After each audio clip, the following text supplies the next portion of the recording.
Susah ini bolanya bola nanggung ini mas. Ki, larinya kemana nih Ki? Itu rencana besar. Pindah P3 disuruh.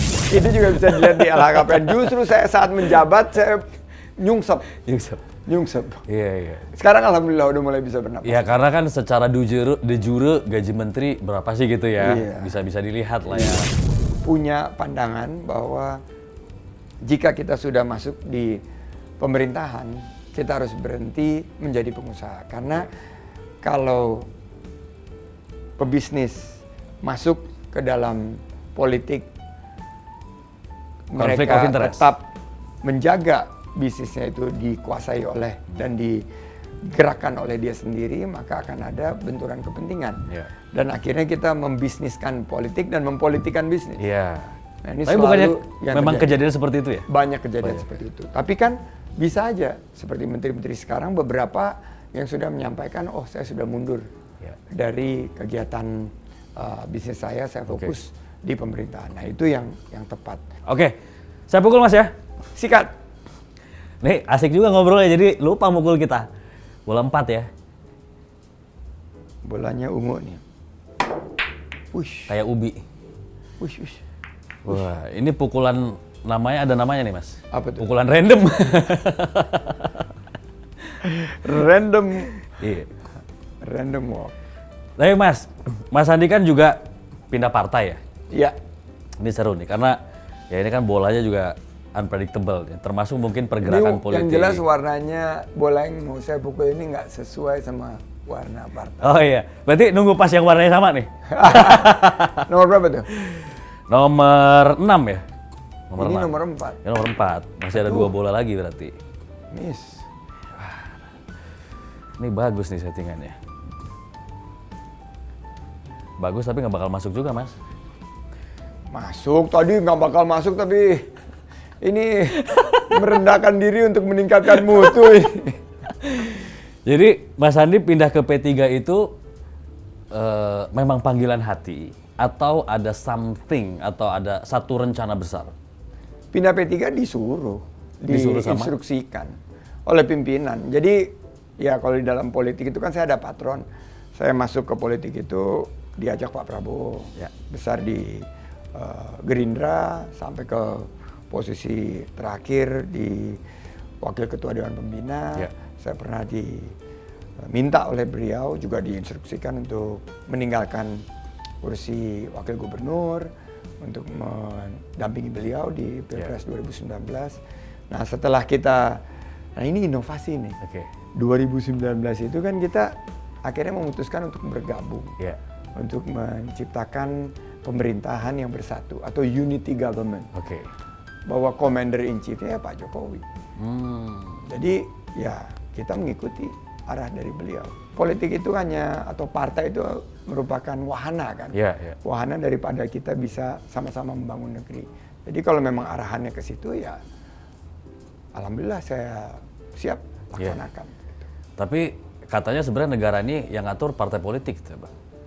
Ada betulnya walaupun partai politik itu kan punya perwakilan di eksekutif dan punya perwakilan di legislatif. Jadi dari legislatif itu fungsi menciptakan undang-undang, regulasi, fungsi untuk pengawasan dan anggaran itu kan di legislatif. Tapi di eksekutif para kader-kader terbaik partai itu juga berkiprah untuk mengeksekusi, untuk membangun negeri.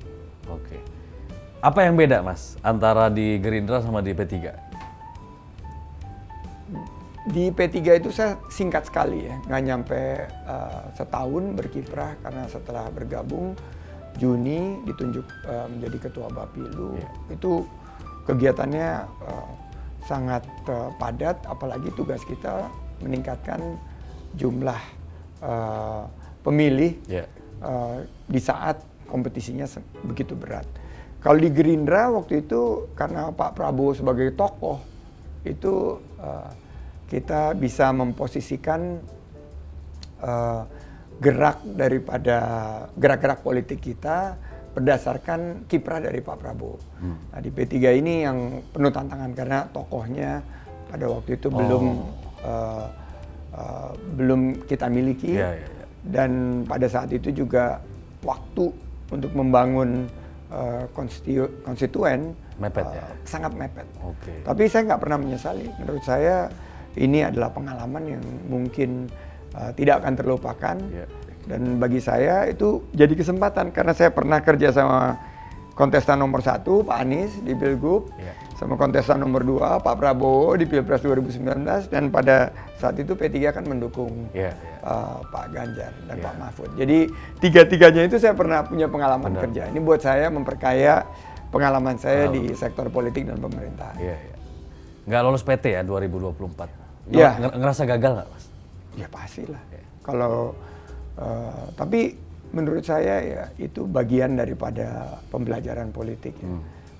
Bagaimana kita bisa meraih suara terbanyak dengan sebuah pendekatan yang dekat dengan kemauan rakyat. Dan pada saat itu kemauan rakyat itu ya bersama Pak Prabowo, bersama dengan koalisi yang akhirnya memenangkan 58% dari suara kita. Jadi buat saya itu adalah konsekuensi dari pilihan politik. Karena pada saat itu P3 memilih untuk mendukung Pak Ganjar dan Pak Mahfud. Iya.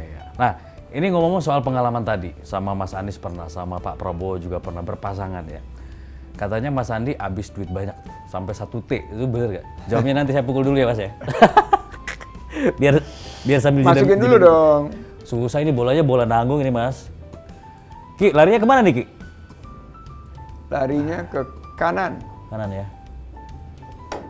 Wah, sengaja itu. Enggak. Itu super sengaja itu Ki. Aduh Yuki. Niatnya tipis Mas. Yuki sampai ketawa Yuki. Niatnya tipis, cuman terlalu ini tipis. Ini Ki kesini atau kesini? Bebas, ini free. Ini free. Mas Andi mau taruh di mana bebas aja? Ya, bola putihnya bebas. Free ball, oke, ini free ball. Sesuai dengan haluan negara. Susah juga ini Ki. Oh putihnya boleh? Boleh dipindah. Dipindah kemana aja? Bebas. Iya. Nggak cuma di belakang sini? Mau di sini biar lurus sama ini, mau di sini mau nyeting ke limanya bisa. Wah ini membuat regulasi ya berarti ini. Ini kayak fungsi legislatif. Ini nggak tahu komisi berapa kira-kira yang bikin aturan bola free ball. Kalau di pariwisata komisi 10 waktu itu. Oke, ya ini harus masuk kalau gitu. Wih, dahsyat. Asli emang. Apa itu? Enggak. Saya juga kaget bisa masuk. Ini sekarang berikutnya, ini 4 ya? Iya. Berarti 5 berikutnya. 5. Wih, settingannya udah oke ini. Ini orangnya ini. Ini kalau sesuai partai ini ada dulu partai yang mendukung saya juga orangnya. Apa ya orangnya? PKS bro. Oh iya itu orangnya ya? Oh kembangnya itu ya? Dulu. Iya. Itu zaman OKOC tuh ya? OKOC. OKOC itu brand udah lebih dari hampir 9 tahun kan sekarang. Dari 2016 sampai 2020 hampir 10 tahun.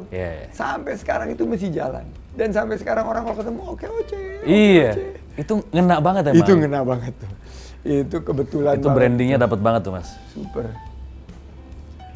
Oke. Bismillah ya. Aduh. Itu sengaja lagi. Sih. Enggak, aduh, miss. Gila. Jadi bener ya Mas, itu habis 1 T selama ini? Atau bahkan lebih? Itu bisa dicek di LHKPN. Dan saya nggak ada penyesalan sama sekali, karena itu bagian daripada perjuangan. Jadi, ya kan rezeki nggak pernah ketukar. Semuanya juga milik yang di atas. Kan kita hanya dititipin.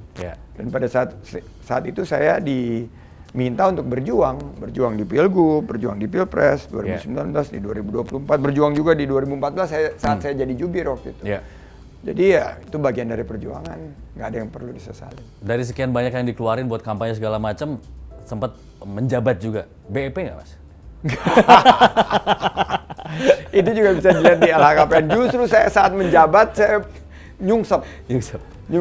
Iya. Sekarang alhamdulillah udah mulai bisa bernapas. Ya karena kan secara de jure gaji menteri berapa sih gitu ya. Bisa dilihat lah ya. Iya.